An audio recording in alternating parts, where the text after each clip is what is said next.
Hello! Hey, how you doing? I'm here with a trained musical thespian, Brandon Williams. Yes. How are Mhm. you? He is a commercial director. He has his own production company. He has been in countless musicals on Broadway, a graduate of Carnegie Mellon School of Drama. So he knows a few Shakespeare words here and there. Occasional ones, yes. A pox on you all. No, kidding. Kidding. We'd like to say hello to everyone who's joining in. Thank you so much for following Cosmic Chats. At this moment, we've broken the 500 subscriber mark. We're trying to get to 1,000. Yes. So please, if you haven't subscribed, please do so. Help the nonprofit. When we get to that, we can get more donations. If you don't know what we're about, just look in the description. You're going to see a blurred image back here. I really need some help. So if you want to volunteer for community service hours as nonprofit, please email. This is an image of Vedic meditation stories, which is an ebook right now on Amazon. And if you have Amazon Unlimited Prime, this sucker is free. And it tells true stories of individuals who learned meditation and how it changed their lives. Our nonprofit is there to try and bring large teachings, lots of people, to find a way to get their nervous system from fight or flight to the relaxation state on a regular basis with something that doesn't require belief, go against your religion. And if you do it in a park, in your car, get yourself a little bit more restored, because it is a very stressful world. Right, Brandon? I wholeheartedly agree. Do you get in your life? Do you get stressed out eating bananas? Oh, no, not eating bananas. I love bananas. Oh, but everyday life can definitely be stressful. Anyway, back to bananas. There's a reason why he has Brood there for his name, the Williams Brood. They have a YouTube channel. Check them out as well. So he is dad of many. But let's get to the first question, shall we? Right.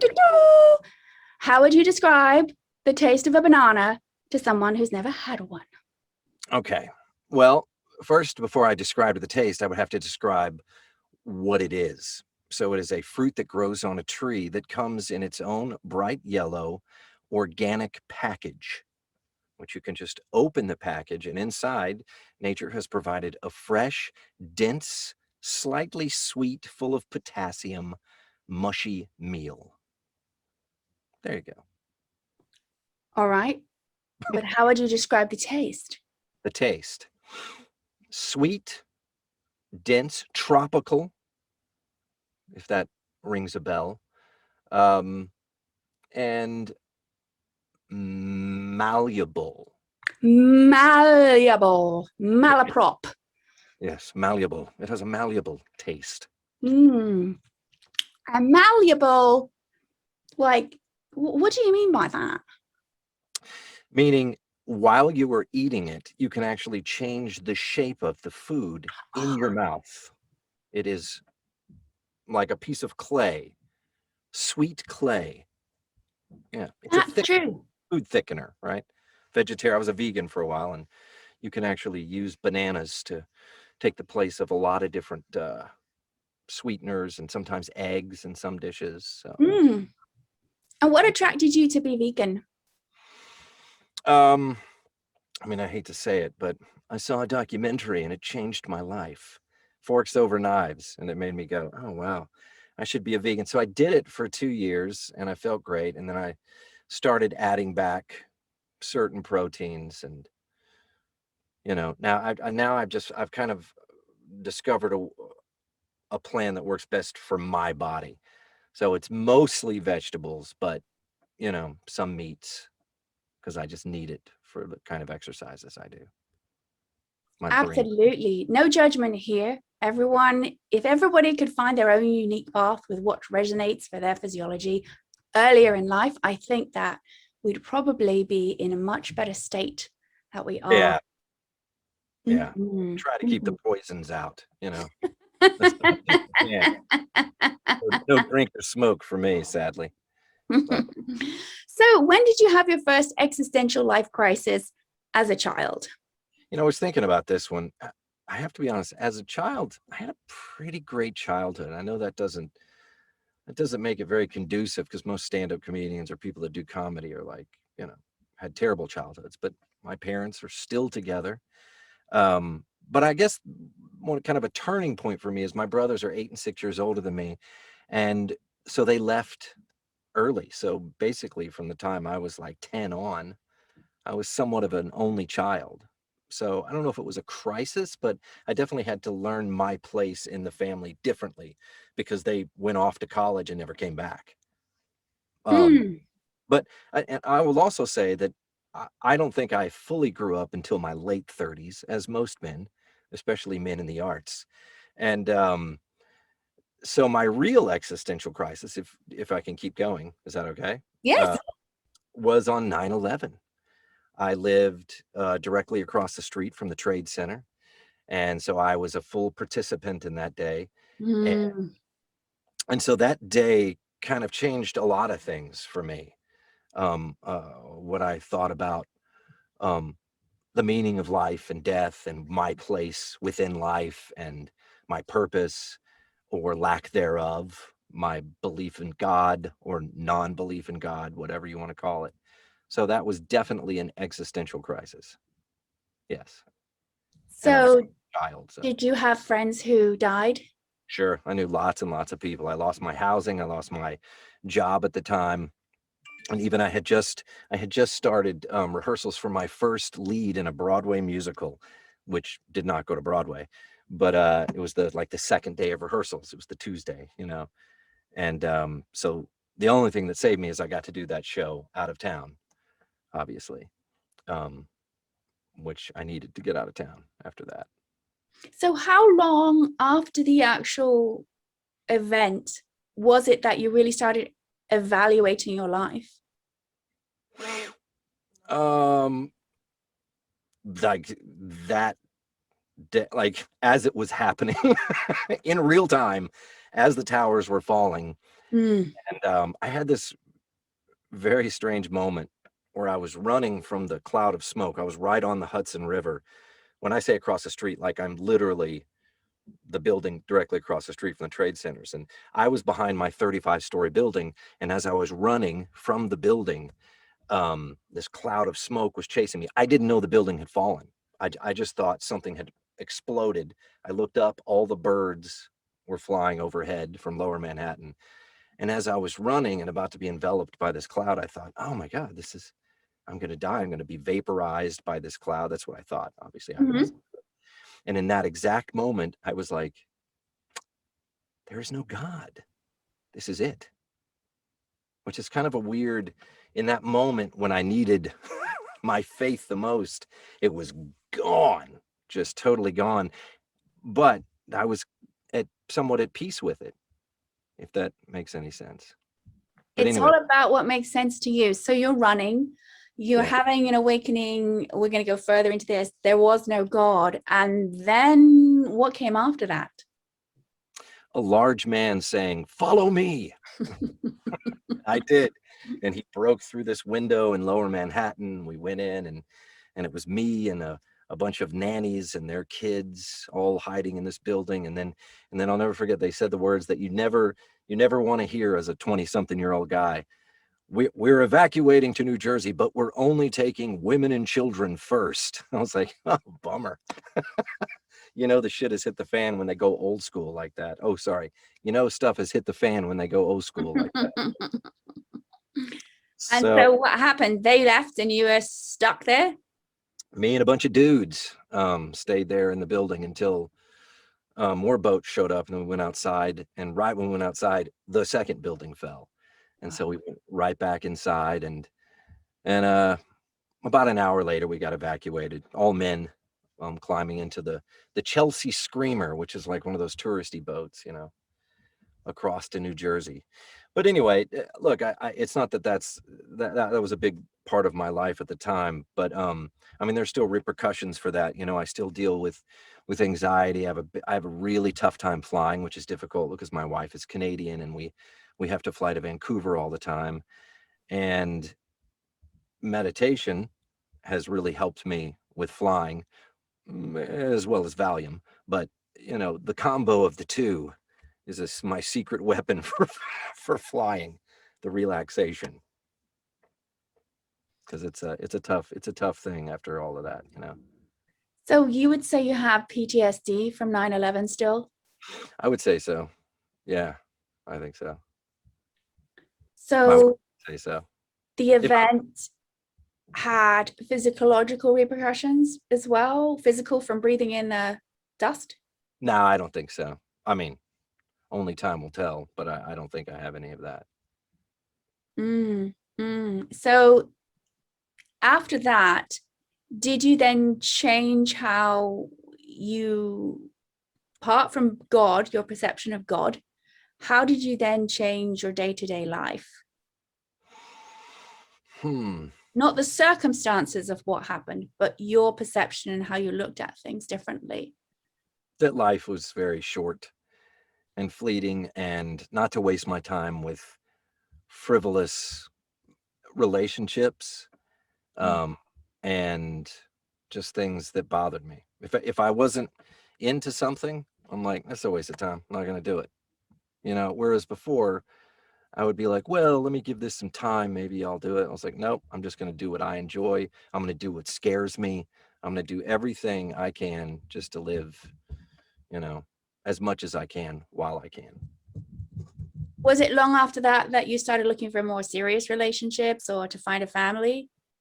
Yeah, for sure. I think that's when I started more than anything. I just became choosier, pickier, just knowing what I wanted long term, and committing to that, you know, like not just screwing around. Um, and I mean screwing around, like not wasting my time is what I mean. Yeah. Well, we all know it's a double entendre anyway. You're not Yeah. kidding anyone. True. Now let's talk about this commitment. When you noticed you were really sort of going all in to try and investigate whether this was going to work out, what you wanted, did you have experiences of overly trying to make something work because you wanted something to happen? Or did you find I really want to find out how you were different when you started to want to commit to what was coming up for you? I think it was what I was looking for. Do you know what I mean? Like before, I just wanted someone that there was a compatibility, as far in relationship, as far as things we found funny, um, um, even something as silly as the amount of alcohol that we both consumed. You know, I mean, that's kind of important thing. If you go out and I just want to have a glass of wine and you want to have 7, that before I would have been like, oh, all right, I'll just have 6 more with you. But I had to be honest with myself. I didn't want to have 6. I felt awful the next day, and I didn't need to get hammered to have a good time. So that and you know, honestly, in the dating scene in New York, that's kind of an easy way to filter out what for me it was, because for the longest time I had a habit of dating women that loved the liquor, you know. I mean, it could have just because I was a bartender, and these are the people that you meet, you know. So I don't know, but yeah, that'll definitely get your mind straight. Now, you've been with your wife for how long now? 14 years. Well, we've been together since 2003. So what is that? 17 years? Yeah. But married 14. And when did it become, or did it become more than a convenience of, I'll just say 3D of, do we have things in common? Do we like the same jokes? Do we like the same movies? When did it become clearer that there was maybe a deeper bond, more of an emotional or spiritual connection that kept it going for you? Once we were dating, or just when I knew we were going to be serious? Both, actually, whatever Yeah. you fancy. Well, I had known my wife we were hired to write a comedy. And so once a week, me and it was like 7 or 8 other improv actors, we got together in a room and we're improv for like a year. And I remember I had gotten a show, Bat Boy, in Seattle. And I was like, do I want to go do this or do I want to hang out? Because I kind of like this girl. And if I go away, I know it's kind of gonna peter out. Distance is never great for that kind of stuff. And so I didn't take the job. And then I asked her on a date and we went hiking. Incidentally, we went hiking in Cold Spring, which is when after we were married a while and bought a house. This is where we live now and are raising our family, where we went on our first date and where I proposed to her and everything. But and I think I knew from the first date, and I can say I think she did too. And as we were getting off the train, she lived in Spanish Harlem. I lived downtown in Battery Park City. We looked at each other and I said, so are we going to do this? And she said, yeah, let's do this. And we've been together ever since. So, I mean, we had been, very, very good friends until that moment. Now, let me ask you this, because this is the fear that a lot of single people have, or guys in general, I hear, is friend zone. So you had known her when you first met her as a friend. Was there a, oh, interesting, or was it purely like, that's a nice person, and as you got to know them, the spark began? Yeah. I mean, I don't know if she was attracted to me. I'm talking to you, not her. Yeah, I mean, I know. I'm just thinking. I wasn't at first. No. I mean, I think she was pretty, but I don't know if I was. I think I was dating someone also at the time. When I first started this thing, and then we broke up. And yeah, I don't think I was worried about getting put in the friend zone. I don't even think I thought about that. Lots of people who have long-term relationships, they know the person as a friend beforehand, getting to know for something sustainable, but not all things can be successful otherwise as well. Now, you have how many in your brood? I have 5 kids. I have 4 boys and 1 girl, ranging in age from 12 to 4. So you're a wee bit busy. Yeah, it's getting better now though, because they're getting older. The oldest is 12, no, 13. He's a teenager now. And then so I have 13, 12, 10, 7, and 4. Oh yeah, it is busy. But I got to tell you, when it's not busy is when you start to go a little nuts. I do. I don't go nuts when I'm busy. I go nuts when I'm bored, So now, having children and your perception of life changed after 9/11, what would you wish to change the world to be a better place for your children as they grow up and have their own children and you're no longer here? What do I wish for them? Or what would you wish to leave or do to make an imprint on the world? Oh man, that's a tough question. There's so many things. I hope that they have the same freedom to choose to do whatever they want to do, and that's a possibility, that things are still available. And look, I know that, and they know, because I've imprinted it in them from a young age, that we're so fortunate to be born where we are and the circumstances that we're in, and just don't take it for granted, and to try to help, anyone you can. I think that's a real, giving back. And how do you have them give back? Do they volunteer, or you volunteer as a family?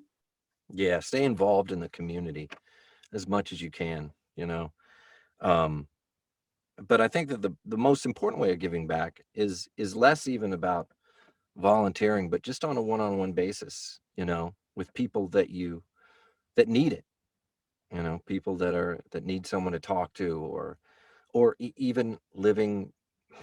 I know this sounds, not to sound arrogant, but like, live your life as an example for others to follow. So if you're doing something somewhat virtuous, or you lead with integrity, or if you lead with goodness in your heart, then it's hard for someone, unless they're a sociopath, not to not to follow that in some way, which there are sociopaths, as we all know.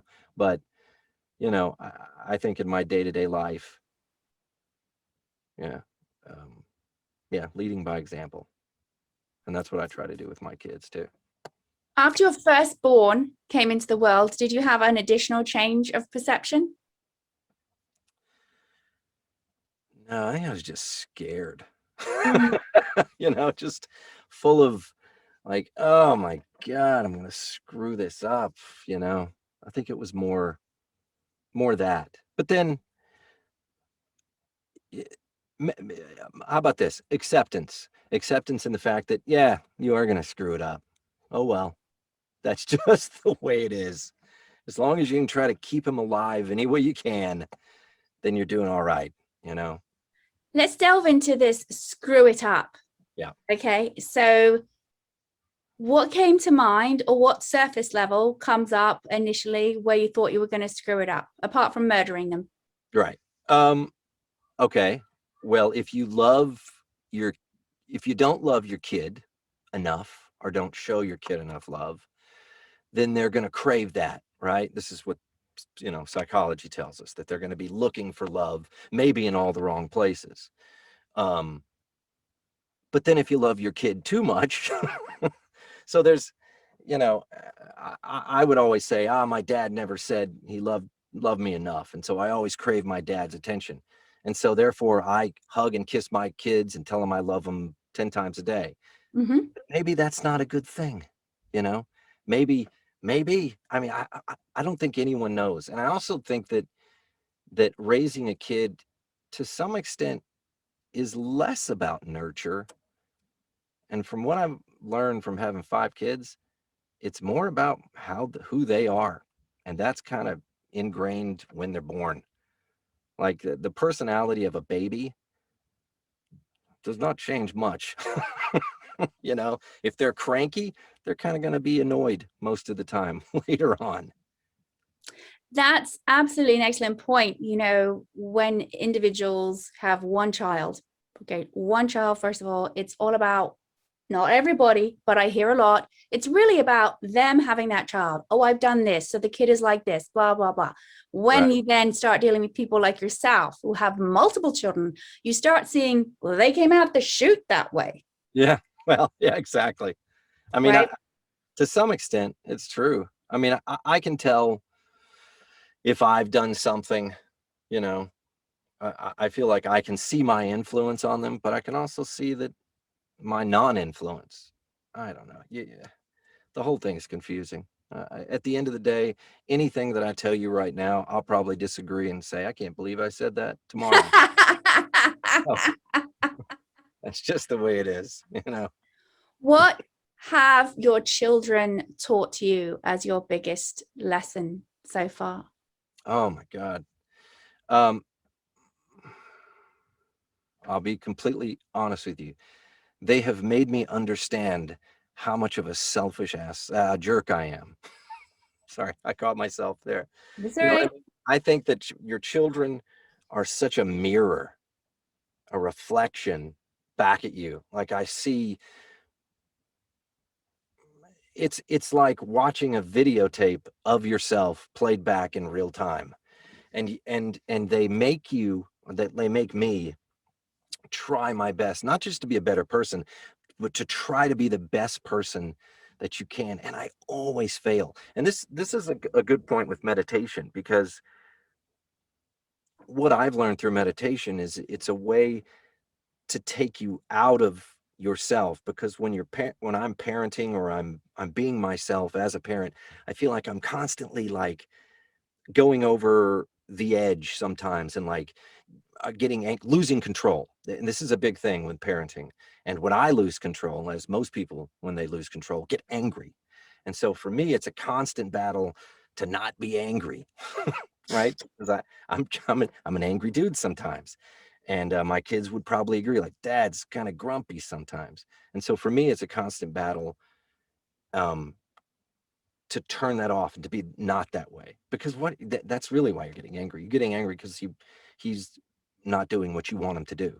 But you can't control that. You can't. And meditation is definitely that. Like, why are you thinking about this? I'm thinking about this. And then I'd go, stop thinking. I'm still talking to myself. You know what I mean? This kind of bringing back to centering yourself. Centering yourself. Do your children meditate? We've tried to do it. My oldest one has tried to do it. I don't think he quite gets it yet. Mm-hmm. But I've meditated many, many times, and I don't think I get it yet either. There are always all different types of meditation. In our particular practice, kids get to have a special technique if the parents have been doing it for a minimum of 3 months. Mhm. And that usually kills the parents, because sometimes they come to learn to meditate for the kids to learn to meditate. And it's because we come from do as I do, not as I say. Right. And so when a child that absorbs everything, might not be able to articulate, but takes in everything, right? We take in, if there's a traumatic event, we take in all that's around us, the smell, the feeling in the air, what we're wearing, the type of room, basically because the fight or flight response will kick in, absorb that memory to protect us. And if we get that come up in any shape or form, it's going to trigger a response to get out of that, right? Now, of course, we all have way too many of those, and we want to find a way for those to move up and out. And when a child can feel a parent taking time to go in, that's the source, right? Not necessarily another human being, more of a coach, right? That then when they have their own experience, that if they're connecting inward as well, whatever that means, whether that's a goal or not, to be a certain way, because meditation has this idea of what you're supposed to be when you meditate. This is what we spend most of our time, unwinding people's idea of what you think you're supposed to be when you meditate, right? Which is pretty much what we are all subject to on a daily basis in all of our affairs. What you're supposed to be as a husband, what you're supposed to be as, I don't know, a director, what you're supposed to be as a writer, right? And some of them are constructs for society for us to function with one another, but many of it is actually ideas that actually don't have us expanding creativity. And meditation can get that nervous system to then reset so we can tap in to creativity where it's authentic for us. My first meditation student was 6 years old, and they are now 19 years old and have been meditating ever since. And as they got older, the techniques have changed. And I am more than sure from so many examples, and if those of you who want to know, that story is also in Vedic Meditation Stories. There's another video of them on YouTube talking about some of the things that happened during school that they believe was a testament to meditation to stop the stress happening. And when we have that centering, and we are then teaching the next generation to go inward and center, definitely an education that's missed, because if we listen to our own voice of where to go, and you've got 5 of them, so I would imagine there's a point of just surrendering, like, you know, I don't know, try it, dude, just try it. Try this career. I don't know. You want to be a plumber? Fabulous, do it. Oh yeah, be a plumber. What would your dream be? A plumber, a lawyer, a dentist? What would electrician, a builder, just everything to keep my house in order. That's why I tell them that every day. Like, you don't want to go to college. Yeah, get the trades. It's going to be the good money. My plumber makes a fortune. Come on. With 5 kids. Where in the I guess lineup is your daughter? She's the 4th. She's the 7-year-old right now. And how is the dynamic with the boys when they had a girl come in? And also for you, did you change a little bit because it was a girl versus a boy? Well, they say, and by they I mean everyone in my family, that I treat her differently, like I'm nicer to her. I don't see it, but that's what they say. But I feel like she's so young too. She's 7. There's really not much difference between her and the boys, at least in her behavior, even the things she likes. She plays sports with them. She actually broke the record at our school, at her local school, for the hang. You know, you hang from the bar. Mm-hmm. Like, I think the previous record was hanging for like 2.5 minutes. She held her for 5 minutes and 50 seconds. So she beat like 8th graders in the school when she was like in 2nd grade. So she is definitely like wants to compete physically with the boys. But she also loves pink and like all things girly, which that was not pushed on her. That's just what she wanted, you know. That's So, beautiful you say that. You observed that's what she was attracted to. oh yeah. Pushing it on her. No. Because quite frankly, I wanted her to play with the other toys so I didn't have to buy her any new stuff. Now that sounds like a dad. That's an honest answer right there. But yeah, no, she really likes girly things. Well, with that, we want to say thank you to Brandon. Speaking of girly things, I don't know how, that's not a segue at all. But I just went like this and did this, and I guess that's girly. If you want to find some more fun questions, we're going to do a part 2 with Brandon. Make sure you like and subscribe and tell us how much you care about him and you're glad that he was here. And if you have a YouTube channel that you're trying to help build up, pop it in the comments. We'll go and follow you, and we'll pop it in the comments, and we'll start to create a nice collaborative community with Cosmic Chats. So with that, I will send you guys much love. Don't forget the ebook, and we will see you soon. Bye. Bye.